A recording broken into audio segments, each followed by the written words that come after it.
Welcome to the Spring Sports season premiere of This Week in Colerain Cardinals Athletics here on wearecolerain.com and ESP Media powered by Sidearm Sports. My name is Jason Griefer. We're happy to be joined once again by Colerain Athletic Director Craig Hewlin and Assistant AD Mike Wiseman. Gentlemen, good to be back here with you once again on the podcast here. Let's get right into it because we've got a lot of things to talk about here because all of our spring sports are already underway here. Craig, I'll start with you with the baseball team here. Getting going right now on the season. I have an up and down start right now, 3-6 on the year and 1-5 in league play going into a game against Fairfield coming up here.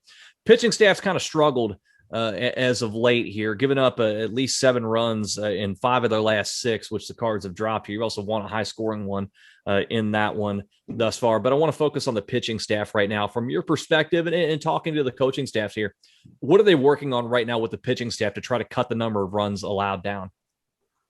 Well, I think the biggest thing with baseball is a lot of the guys in the roster, the pitching staff they didn't have the season last year. They missed out, so there are several pitchers on staff that this is their first year of varsity experience. So also been kind of bit by the injury bug. The number one person in our rotation right now is injured and. Kind of a freak accident. It's unfortunate, and we hope to get him back in a couple weeks. I think the biggest thing with pitching, they had a really close game with Lakota East. They had a really close game with Hamilton, but they had one really bad inning in each of those games, and it kind of cost them, the win. So, I think our coaching staff is trying to, just play fundamental, smart baseball and trying to get some of our starting pitching in a routine. And, we've had a couple games rained out, which is typical this time of year at the beginning of the season. So it's just trying to find that routine. Didn't have a season last year. There's a couple different variables, injuries. So hopefully in the next week or so, they'll kind of pick back up and get more of a groove. You mentioned there with a couple of those games, one bad inning here, one bad inning there, and and obviously in any kind of sport that can make the difference. Anything. Do they at least feel like if they're at a point where if they can get that cleaned up, that there's a lot of wins to be had here throughout the rest of the GMC schedule? Oh yeah, definitely. They have a lot of really good pieces, in the infield and the outfields. Like I said, starting rotation, we got a really top arm at the top of the rotation, and I mean they can make it work. It's just a matter of getting a couple guys back from injury and getting the team more in a groove. So over on the softball side, it's been a tough go of it, needless to say, as well. We talked a little bit last week about the nice win against Princeton. You win that one 11-1. Since that point, it's been 4 straight losses and 4 straight shutouts. In that area, you've played twice against Springboro. They're a very, very good team, and of course Hamilton and Lakota West. They're very, very good teams in the GMC as well. So runs have been hard to come by during this stretch in particular. After that big Princeton win, what's the mood around the team right now? What have you seen the girls working on to try to get the bats going again, heading into a busy week this week? Well, I think it's just a matter of, overcoming some obstacles, some difficult losses. In the GMC, it's not easy. It's a very tough conference, as you know. Lakota West, you mentioned, they have a tremendous team this year, and they're putting up some pretty significant numbers right now. I hate to say it's kind of, don't want to sound redundant, but a little bit of the injury bug as well for us, starting pitchers down. So we got a couple backup pitchers that are kind of getting prepared to take the mound this week, and kind of see if they can get back into a groove, kind of like baseball. Mike, from your perspective and seeing the tough stretch that they're going through right now, what have you seen from your angle as far as the girls working through these struggles right now to get things turned around, and especially in a league where, as Craig said, it is very, very good, it's very tough, and there are seemingly no days off? Yeah, I just took a look earlier. They're a relatively young team. And then, not playing last year, obviously, for even some of the older girls, it's difficult to kind of get in that groove. This weekend they did some team building. They went out to Camp Kern. So I think not losing focus on what the goal is here and to continue to develop the girls' morality, and to kind of focus on team building, that they can eventually come out on top of it. And sometimes, baseball, softball is a game of streaks. And right now we're down a little bit. So, continue to stay the course and, eventually get your starting pitcher back. I watched her pitch against East. They did well. They almost came back and won that game, their first game. So, the pieces are there. It's just a matter of getting the young pieces to kind of gel with the older girls. Let's switch gears, and Mike, I'll turn to you for the track and field teams. Both the boys and the girls just getting going here on the season. Still a long way to go. Mount Healthy meet coming up here soon. Here, a big one coming up next Tuesday, which we'll talk about next week as well for the varsity squads here. What are the coaches wanting to see from the runners, both the boys and the girls side, in this Mount Healthy meet in particular? Maybe who are a couple of names you're looking forward to seeing get out there and compete? First I want to start with, the first year head coaches. They didn't get a chance last year. What I've been most impressed with is track's a very individualized sport, but they put a big emphasis on team building. They spend a lot of time working as a team, in the preseason, and even before they go out and run for the day. They look very organized, and with that, there's a couple kids that, won their events, the 100 and the 200, the field events, placing really high in the Northwest meet. So a lot to build on. And, they've got some young talent. Their best sprinter on the girls' side is a freshman. So that always plays a big part going forward. But, obviously the consistency, the relays placed really well. That's a tough thing. I ran track in high school. That was always something we really harped on, is getting those exchanges, because nobody wants to drop the baton and be at fault for that. So, just continue to work hard and then build as a team in a sport that's honestly a very individualized sport. Yeah, no doubt.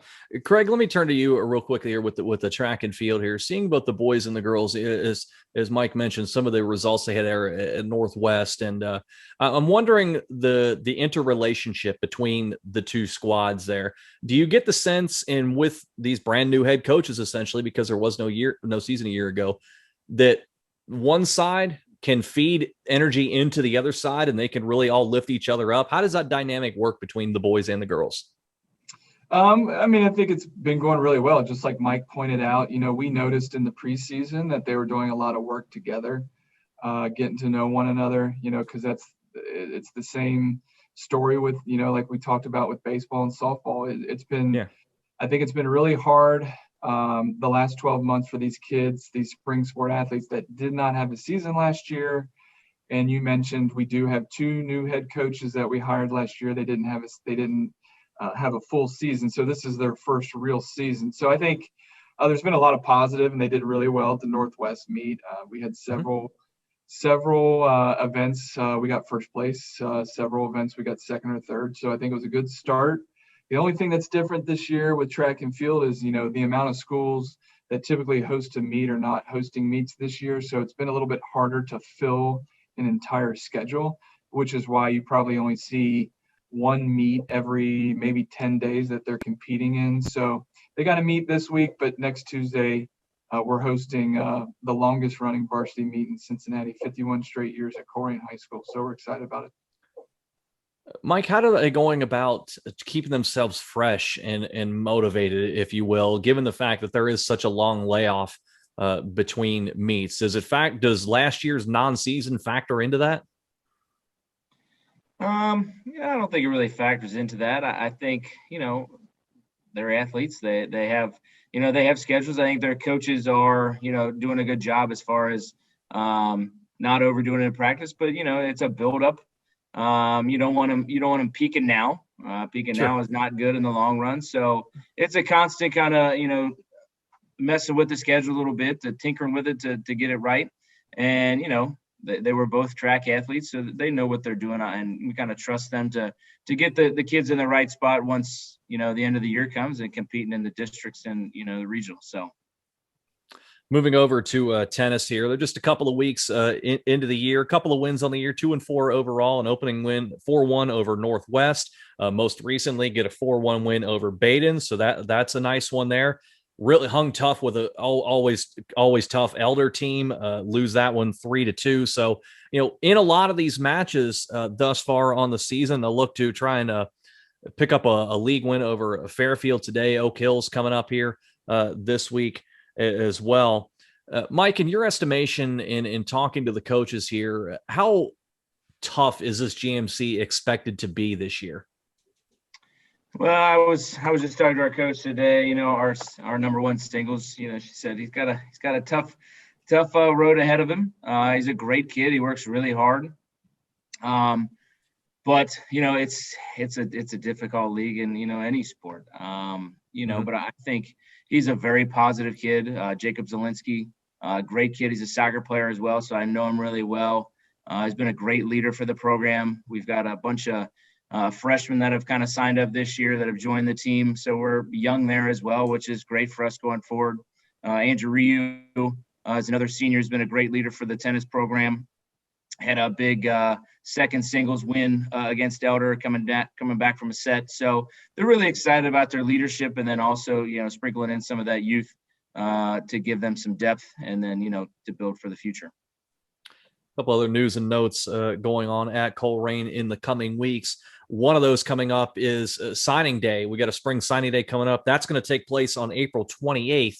And I bring that up now this week on the podcast because for any students out there who listen to or watch this podcast, you've got a deadline of April the 21st to get your information in so that you can be included in this spring signing day. Mike, take us through this. What is required of these spring student athletes, and what are we looking for as far as the setup goes when that signing day comes on April 28th?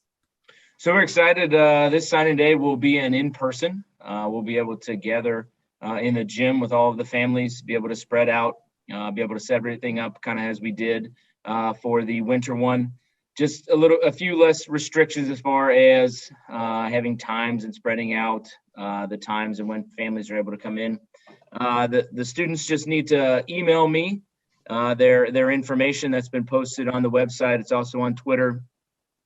Just their name, their grade, their college and major of interest, and then a short bio that I'll use to create some social media posts after the event to kind of highlight their great careers here at Colerain and then what they're looking forward to do in the future. So yeah, like I said, April 21st, it gives me a week to kind of put everything together and get a schedule for everyone, and hopefully have a great event.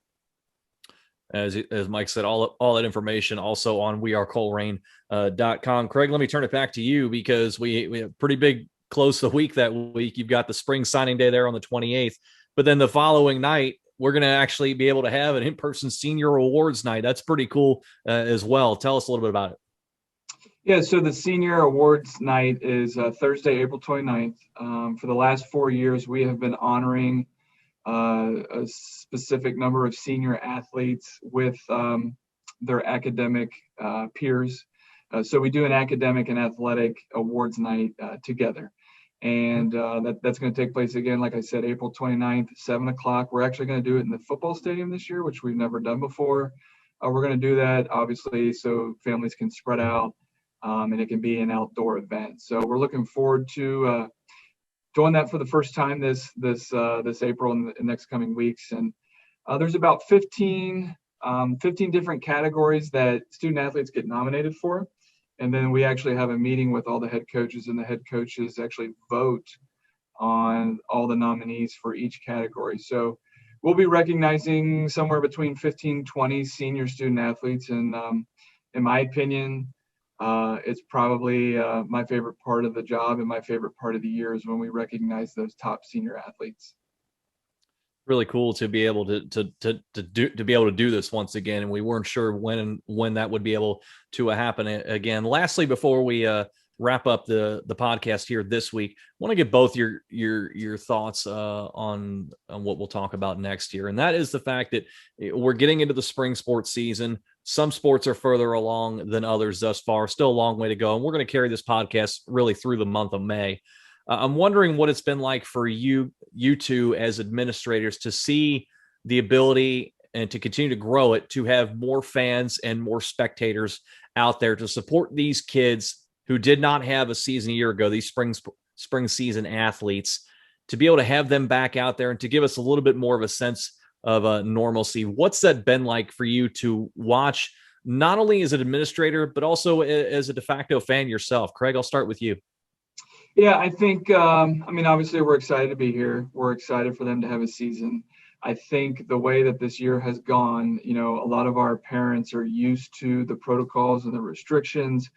In spring, obviously, are all outdoor sports. And I think, however, we don't want our parents to get maybe too relaxed. And I think if anybody, if there's any group that really needs to remind themselves the importance of following the guidelines and the restrictions, it would be the spring families, because they didn't have a season last year. So we're very lucky to be in this situation that we're in, to have a season.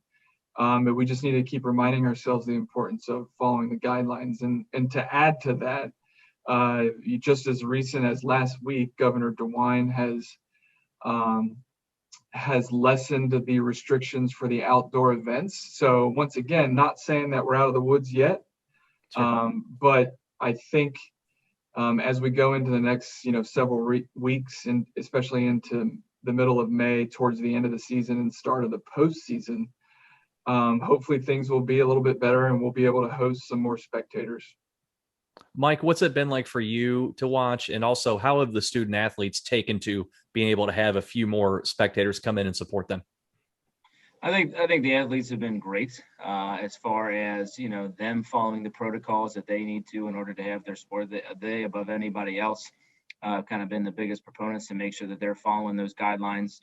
And then, I kind of echo what Craig said is, we just really need our spring parents to buy in and to continue to follow those guidelines.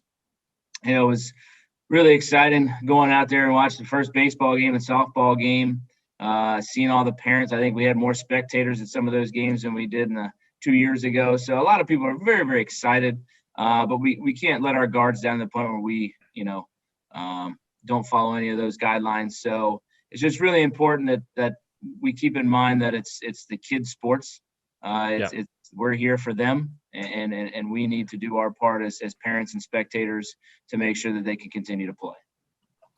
Certainly an exciting time to get some fans out there, but as you said, it's also really nice to see the kids taking ownership of it and really being the champions, as you said there, Mike, to allow us to have a spring sports season and allow us to have a spring sports season podcast here, which we are just getting going here today. Craig, Mike, certainly appreciate the time here today. A lot more to cover here. Looking forward to it in the coming weeks. All right. Thank you. Thanks. That is Colerain Athletic Director Craig Uihlein and Assistant Athletic Director Mike Wiseman joining us for the spring sports season premiere of this week in Colerain Cardinals athletics here on wearecolerain.com and ESP Media, powered by Sidearm Sports.